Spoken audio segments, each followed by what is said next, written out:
درود دوستان، وقتتون بخیر. رسیدیم به سوال ششم. گفته در نمودار مکان زمان شکل روبرو الف در کدام بازه زمانی دونده سریعتر دویده است؟ ب در کدام بازه زمانی دونده ایستاده است؟ سرعت دونده را در بازه زمانی 0 تا 250 ثانیه حساب کنید. سرعت دونده را در بازه زمانی 500 تا 1000 ثانیه به دست آورید. سرعت متوسط دونده را در بازه 0 تا 1000 ثانیه به دست آورید. خب ابتدا ما نگاه میکنیم ببینیم که تو این حرکت شیب کدوم خطها بیشتره. اونی که شیبش بیشتره پس سرعت دونده در اون ناحیه، در اون بازه زمانی بیشتره. اگر دقت کنید بین 0 تا 250 ثانیه شیب خط، شیب نمودار مکان زمان که همون سرعت بیشتره.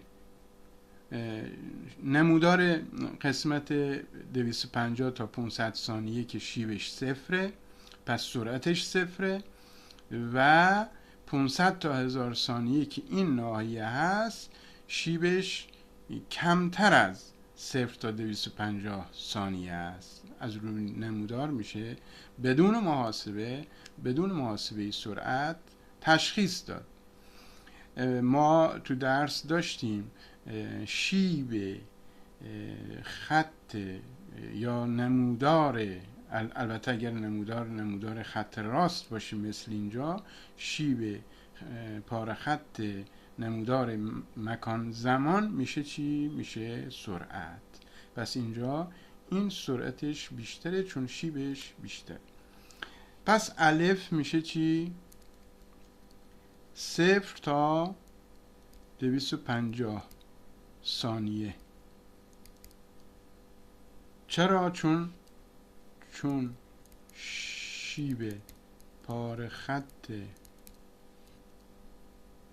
نمودار در بازه زمانی 0 تا 250 ثانیه بیشتر است. قسمت ب گفته در کدام بازه زمانی دونده ایستاده است؟ تو توضیح قبلی گفتیم کجا؟ بین 250 تا 500 ثانیه. چرا؟ چون در واقع طی نکرده، مسافتی رو طی نکرده. شما اگر ویش رو حساب کنید، دلتا ایکس به دلتا تی، وی اینجا هست، ببخشید ایکس اینجا هست 1000، ایکس اینجا هم هست 1000، یعنی ایکس دو منهای ایکس یک یا ایکس صفر منهای ایکس منهای ایکس صفر 1000 منهای 1000 تقسیم بر 500 منهای 250 که میشه چی؟ صفر. پس در این بازه زمانی 250 تا 500 ثانیه دونده چیه؟ ایستاده، جابجایی انجام نگرفته. قسمت پ گفته سرعت دونده را در بازه 0 تا 250 حساب کنید. خب وی برابر با دلتا ایکس به دلتا تی دیگه، یا ایکس منهای ایکس صفر تقسیم بر تی منهای تی صفر. ایکسمون چنده؟ 1000 منهای ایکس اولیه‌مون صفره تقسیم بر تی منهای تی صفر 250 منهای صفر که حاصل میشه 1000 تقسیم بر 254 متر بر ثانیه. پس سرعت دونده در بازه 0 تا 250 ثانیه یعنی تو این بازه زمانی هست 4 متر بر ثانیه. قسمت بعد سرعت دونده در بازه 500 تا 1000 یعنی تو این بازه زمانی، یعنی روی این قسمت نمودار، قسمت ت. باز وی برابر با دلتا ایکس به دلتا تی که ایکس نهاییش 2500 منهای ایکس اولیش اینجاست که 1000 تقسیم بر 1000 منهای 500 دیگه. آره 1000 منهای 500، این که میشه 2500 منهای 1000 میشه 1500 تقسیم بره اینم 500 که میشه چند؟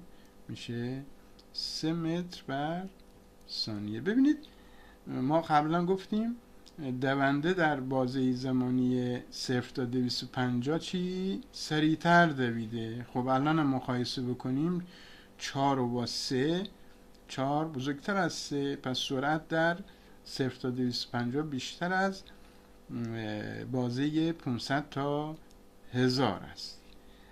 اما قسمت پایانی قسمت 3 گفته که سرعت متوسط دونده را در بازه زمانی 0 تا 1000 ثانیه دلتا ایکس به دلتا تی که برابر است با خب